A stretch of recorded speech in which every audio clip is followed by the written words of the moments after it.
Au sein de sa vidéo, nous allons voir comment calculer les différents codes de fabrication afin de réaliser le cintrage d'un tube, et ce avec une cintreuse à pousser.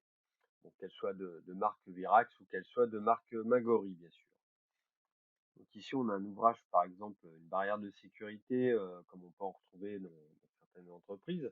On va tout d'abord isoler l'élément qui est réalisé par cintrage, donc le tube extérieur.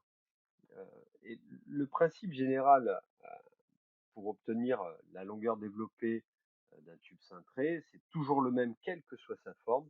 C'est de déterminer, de définir les parties droites de notre ouvrage, de définir les différentes parties courbes et de faire la somme de toutes ces longueurs.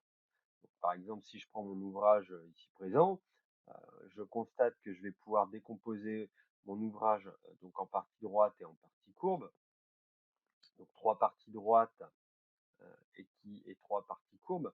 Alors, si j'isole un peu ces parties courbes, en fait, on peut les assimiler un peu à des raccords à souder. Euh, la différence, c'est que le raccord à souder, voilà, la ligne de jonction, ça deviendrait la ligne de soudure. Et ici, on a fait le choix d'une réalisation avec cintreuse par poussée, ce qui fait qu'on a un seul élément qu'on va venir cintrer euh, à des endroits stratégiques pour obtenir la forme. Plaçons quelques points un peu d'identification justement euh, de, des différentes portions, donc les points A à F. Et ce qui est important avant de commencer, c'est de se souvenir que en cintrage, tout comme en roulage d'ailleurs, l'élément clé, c'est la fibre neutre. D'accord? La fibre neutre qui, en cintrage, va se retrouver au milieu de la matière. En conclusion, quand on va vouloir calculer notre longueur développée, en fait, l'idée, c'est venir donc calculer les différentes parties droites à la fibre neutre. Donc ici, par exemple, dans notre cas, on va calculer la longueur de la partie droite AB en fibre neutre. Ensuite, la longueur de la partie droite BC en partie courbe. La longueur de la partie droite CD en fibre neutre, la longueur de la partie courbe DE à la fibre neutre et la longueur de la partie droite EF à la fibre neutre. Et en ajoutant tous ces éléments, on obtient en fait la longueur développée, c'est-à-dire la longueur droite de notre tube qu'on utilisera pour notre débit. Alors, étudions un cas un peu particulier qui est le cintrage d'un tube à 90 degrés. Euh, Pourquoi commencer par celui-ci? Parce qu'en fait, c'est un cas particulier qui va faciliter notre analyse. Donc, je vous présente actuellement, c'est ce qu'on appelle un palier d'évacuation de sortie de secours, voilà, qu'on va venir installer en fait en hauteur. Ici, on a notre porte de sortie de secours qui va nous permettre de nous extraire du bâtiment et, et de l'évacuer, par exemple, par une échelle de sécurité. Ce palier de sortie de secours, il est donc muni d'un élément de sécurité, d'un garde-corps avec une main courante, une lisse et une sous-lisse. Par exemple, si on extrait un petit peu le plan de fabrication de la lisse, hein, de l'élément ici supérieur, voilà, notre plan de fabrication nous indique les codes suivants, 1019 en longueur à l'axe et 740 en longueur à l'axe. Donc la cotation va toujours se faire à l'axe. La problématique, c'est que à ce niveau, nous, on ne connaît pas la longueur des parties droites, elles ne sont pas indiquées. Et en fait, on va devoir retrancher certaines valeurs. Alors, si j'analyse un petit peu mon dessin pour obtenir la partie droite, je vais devoir retrancher la distance qui est ici pour la partie horizontale. Et pour la partie verticale, de la même façon, on va devoir retrancher la cote qui est ici. Alors, comment est obtenue la courbure qu'on obtient ici au niveau de la fibre neutre? En fait, cette courbure, elle est directement en lien avec la dimension de notre outil. Euh, Ça, c'est quelque chose qu'on avait vu, hein. Euh, L'outil, la forme de l'outil, donc ses dimensions, c'est les dimensions de cet outil qui vont donner la courbure qu'on a là, donc le rayon qu'on a ici. Et alors, si on pose justement ce rayon d'outil, hein, on voit la distance ici cotée entre le centre de la forme cintrée et la fibre neutre, En déplaçant ce rayon d'outil, on constate quelque chose de très intéressant, c'est qu'en fait, le rayon d'outil correspond justement à la cote qu'on doit retrancher sur la longueur verticale, horizontale. De la même façon, si je décale ici mon rayon d'outil en vertical, eh ben on constate que cette dimension, le rayon de mon outil, la dimension de mon outil, correspond à la cote à retrancher en vertical. C'est ainsi qu'on va pouvoir obtenir nos parties droites respectives. En conclusion, qu'est-ce qu'on doit retenir? Bah, tout d'abord que la partie droite, on va l'obtenir en prenant notre cote à l'axe et en venant retrancher donc la dimension du rayon de l'outil. Donc on fera ça pour toutes les parties droites, hein, dans le cas ici la partie horizontale, la partie verticale, et il nous restera à définir, donc à calculer la longueur de la partie courbe. Et donc on avait vu en classe qu'en fait cette longueur de partie courbe, c'était juste une interprétation du périmètre d'un cercle divisé par 4. Et donc périmètre d'un cercle divisé par 4, on obtenait la longueur de partie courbe qui était à pi fois le rayon de l'outil divisé par 2. Alors ici, sur le cas d'un cintrage d'un tube à angle quelconque, qui est en fait le cas le plus général, je vais prendre en perspective un ouvrage industriel qui est le saut de loup, hein, qui est un escalier qui va nous permettre sur une terrasse de passer au-dessus de conduite. Et donc on retrouve un peu le même principe que tout à l'heure, hein. On a un garde-corps de sécurité muni d'une lisse et d'une sous-lisse. Voilà, cette lisse, hein, cette main courante, elle est définie par les dimensions suivantes. Donc une partie ici sur le palier, hein, deux parties de rampant, le tout sur un angle de 136 degrés. Donc pour cela, on va quand même mettre des points comme on l'avait fait au départ pour définir les différentes parties.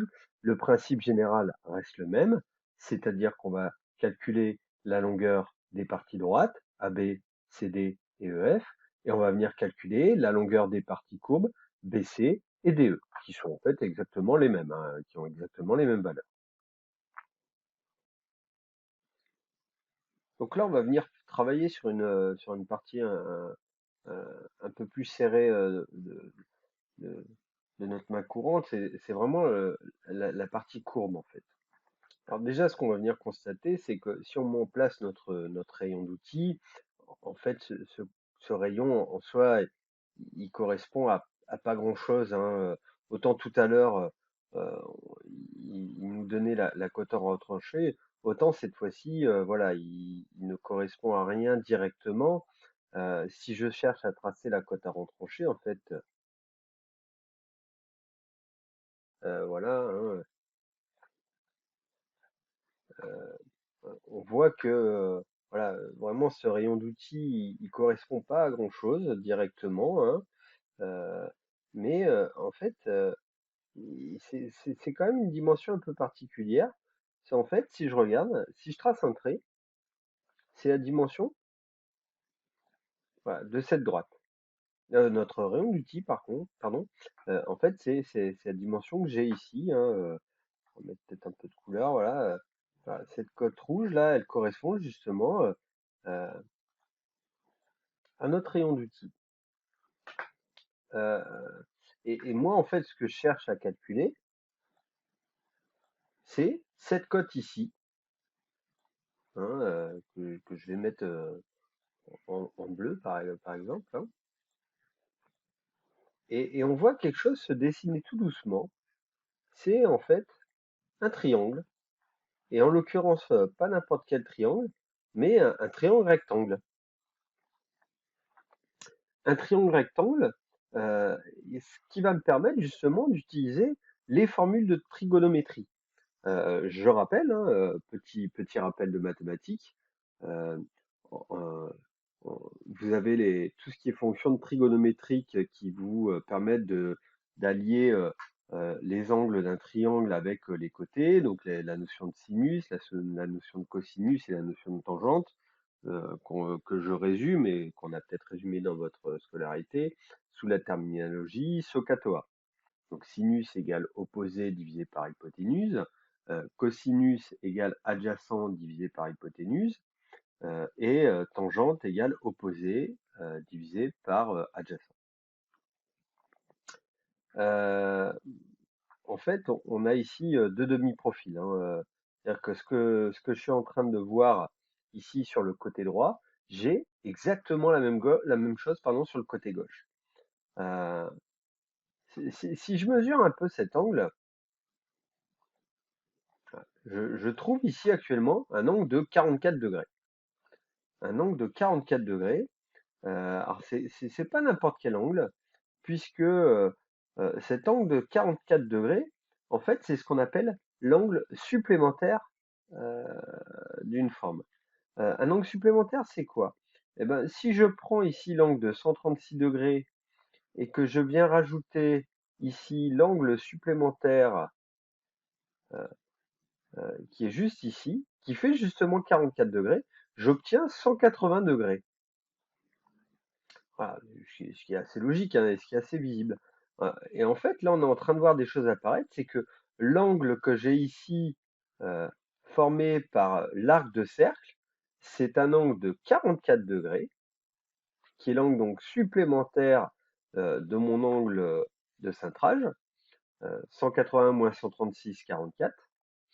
Et en fait, cet angle, il est sur deux demi-parties, hein, 22 degrés. Hop, pardon, 22 degrés ici sur le premier angle, hein, voilà. Et donc forcément exactement la même chose que là. Et donc là, on va pouvoir appliquer les formules de trigonométrie.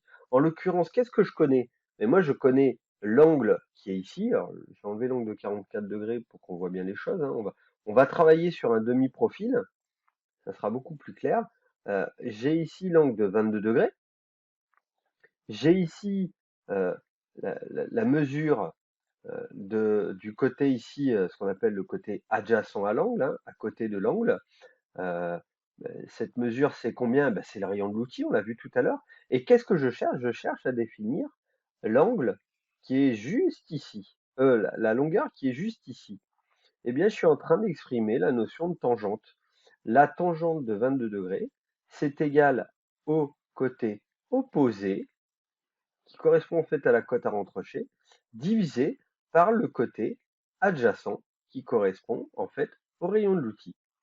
En transformant légèrement cette valeur, on va pouvoir alors calculer la cote à retrancher, qui va devenir cote à retrancher égale rayon de l'outil multiplié par la tangente euh, de l'angle, du demi-angle supplémentaire.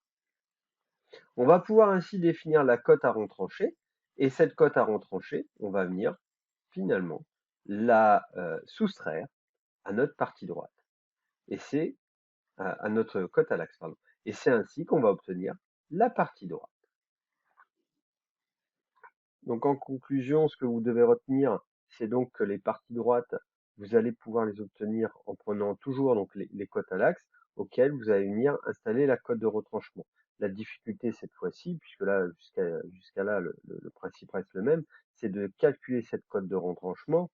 Mais on a vu qu'en appliquant les règles de trigonométrie, en fait la cote de retranchement, elle va être fonction donc du rayon de l'outil. Donc, comme d'habitude, hein, le rayon de l'outil va dépendre de quoi? Il va dépendre du diamètre de tube utilisé et de la machine utilisée, Virax ou Magori, fois la moitié de la tangente, enfin, fois la tangente bêta, bêta étant quoi? Eh ben, étant en fait l'angle supplémentaire de l'angle de cintrage. On a ici notre angle de cintrage et on a constaté qu'en fait l'angle qu'on avait ici, c'est ce qu'on appelait l'angle supplémentaire en mathématiques. Mais comme on travaille donc sur une demi-section, ça sera cet angle bêta divisé par 2.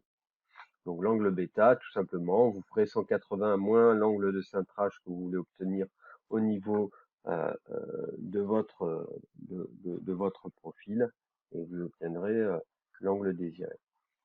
Pour finir, il vous restera donc à calculer la valeur des parties courbes qui vont être toujours en fonction de l'angle de l'outil, hein, ça, On l'avait vu dès le départ. Et là encore, en fait, la partie courbe, ce n'est juste qu'une expression du périmètre qui est définie via un produit en croix. Donc on retrouve que la longueur de la partie courbe, c'est pi fois le rayon de l'outil fois alpha. Donc je rappelle que alpha, c'est bien l'angle de cintrage obtenu, hein, qu'on souhaite, divisé par 180.